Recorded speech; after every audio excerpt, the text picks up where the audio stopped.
Allez, on va aller voir un petit peu ensemble ce qui va se passer ce week-end. Donc, par rapport à ta situation, on va partir de ta situation présente et allons voir ensemble ce qui va se produire pour toi.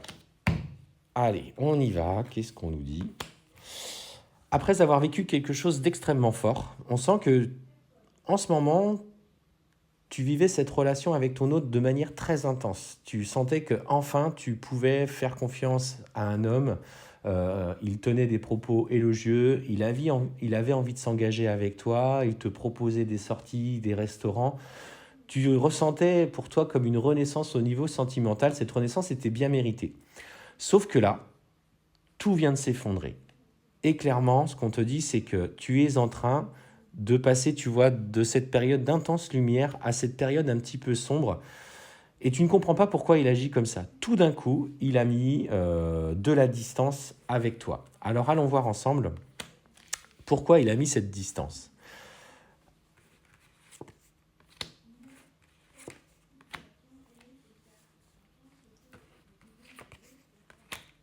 Alors ce qui se passe, c'est que il a mis cette distance avec toi tout simplement parce que, tu vois, il y a en ce moment une femme qui essaye, entre guillemets, de reprendre la main, si je puis me permettre l'expression, c'est-à-dire d'essayer d'occuper son temps.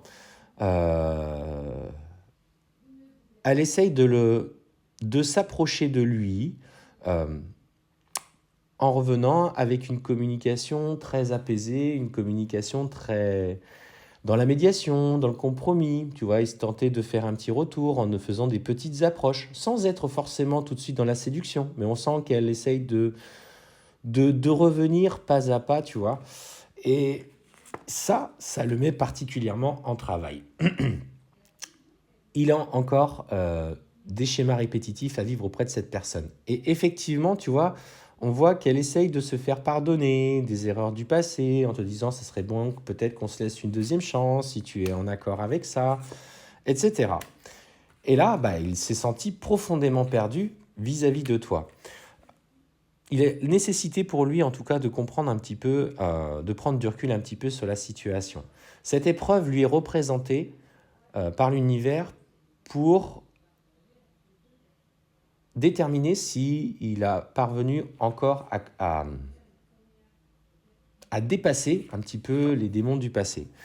Et ce qu'on te dit de toute façon, clairement, c'est elle qui aujourd'hui fait que votre relation, tout d'un coup, c'est pas brisée, parce que je le ressens pas comme ça, mais c'est vraiment du coup qu'il a pris de la distance avec toi. Qu'il te le dise, au moins et gage de sincérité, ou non, mais en tout cas, il est traversé aujourd'hui par des profondes peurs, des profondes difficultés.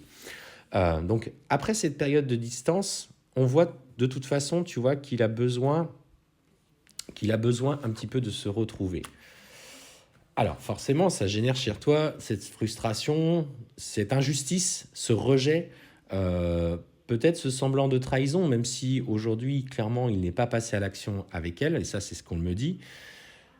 Mais sache une chose, c'est que il va vouloir revenir à toi. Et ça, tu vois, ça ressort. Il va vouloir revenir à toi, mais toi, tu vas être bercé un petit peu d'inquiétude. Tu te dis, ok, alors je pensais être dans un très beau lien avec cette personne, on partait sur vraiment une relation construite et sincère. Et là, aujourd'hui, moi, bah, je ne suis plus totalement en confiance, je doute de la sincérité de ses sentiments. Tu vas lui exprimer, tu vas lui dire que bah, du coup, tu as eu mal. Et lui va avoir cette culpabilité. C'est une culpabilité qui lui est nécessaire. De comprendre qu'il a mal agi envers toi. On voit qu'il se pose beaucoup de questions du coup par rapport à votre relation. Est-ce que comment il aurait dû agir? Comment il aurait dû faire les choses? Qu'il a peut-être été trop vite. Donc le retour à la communication risque d'être un petit peu tendu. En tout cas, on voit que c'est difficile et que tu vas aussi oser lui dire que maintenant ça suffit, tu n'as plus envie de le laisser faire et que tu as besoin de te protéger. Prends le temps d'écouter ce qu'il te dit, mais surtout écoute ce que tu ressens. Car clairement, là, il va chercher à minimiser un petit peu la situation. Il parle de mensonges, de non-dits.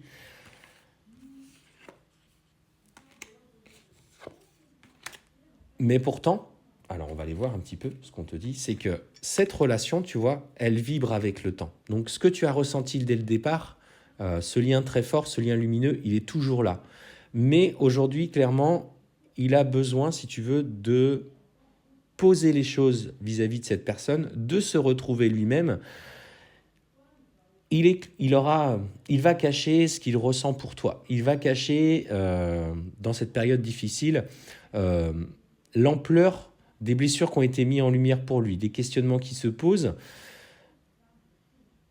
Il va se voiler la face par rapport à lui-même. Du coup, il va te tenir à distance tout en ayant besoin de recommuniquer avec toi. Mais sache une chose, c'est que clairement, tu vois, vous êtes vraiment dans ce contrat d'âme qui inclut cette notion de temps, cette notion où le temps sera votre apaisement. Le temps va être le, le pansement des cicatrices que vous devez avoir, que vous devez régler chacun indépendamment de l'autre, mais surtout chacun l'un pour l'autre, pour que puisse vous retrouviez un petit peu cette quiétude que vous aviez au départ. L'objectif étant la réunion, on est d'accord. Mais d'abord, il va devoir régler à titre personnel les éléments du passé, les souffrances personnelles, les anciennes blessures liées à l'enfance. Et tu vois, on te parle clairement de cette connexion spirituelle qui va aller de pair. Donc en fait, aujourd'hui, vous êtes au début d'un parcours qui va être transcendant, qui va vous transformer tous les deux. Mais d'abord, il faut que tu passes par ces phases difficiles et compliquées pour pouvoir t'inscrire dans ce schéma d'élévation spirituelle.